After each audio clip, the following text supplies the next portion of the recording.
Dear Chartered Accountants, working professionals, and students in the domains of Indian auditing, accounting, and the tax and regulatory space, welcome to podcast of Fca Deepak Rao, a practicing Chartered Accountant.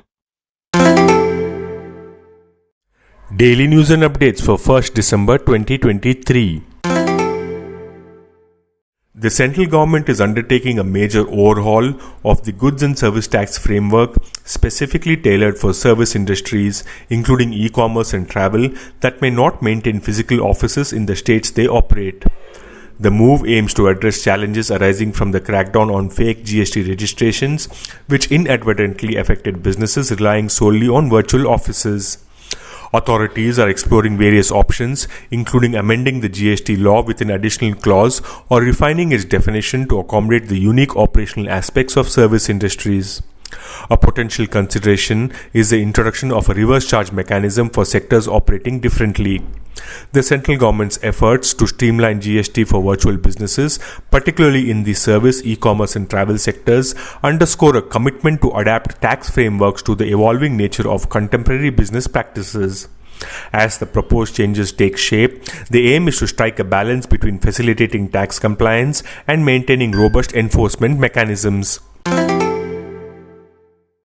In compliance with the GST Council recommendation, the government has issued notification number 53/2023 to introduce amnesty scheme for taxpayers who could not file an appeal under Section 107 of the CGST Act 2017 against a demand order passed on or before March 31st, 2023 or whose appeal was rejected due to not being filed within the specified time frame.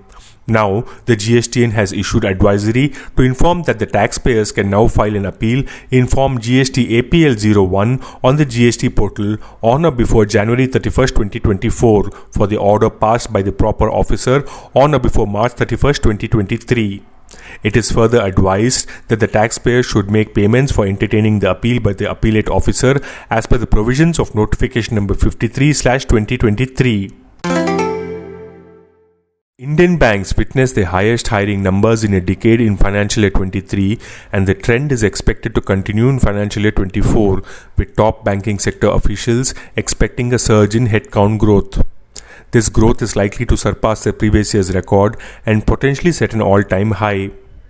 A collective of public and private sector banks posted the highest annual net headcount addition in the last 10 years as they hired 123,000 employees last fiscal as per latest data released by the Reserve Bank of India.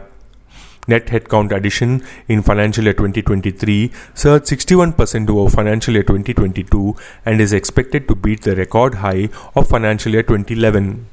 The record additions are being driven by aggressive hiring by private banks across functions such as customer interface, lending, assurance, and technology to drive their branch expansion into Tier 3 and rural areas. American home appliances major Whirlpool Corporation is planning to sell up to 24% stake in its Indian arm Whirlpool of India Limited next year to raise funds to reduce debt level. Whirlpool Corporation said it expects to use transaction proceeds to reduce debt levels, which will enhance balance sheet flexibility. Whirlpool Corporation asserted that it continues to see India as a significant marketplace for growth and an integral part of its growth strategy. This podcast is sponsored by Sound of CA. We share because we care.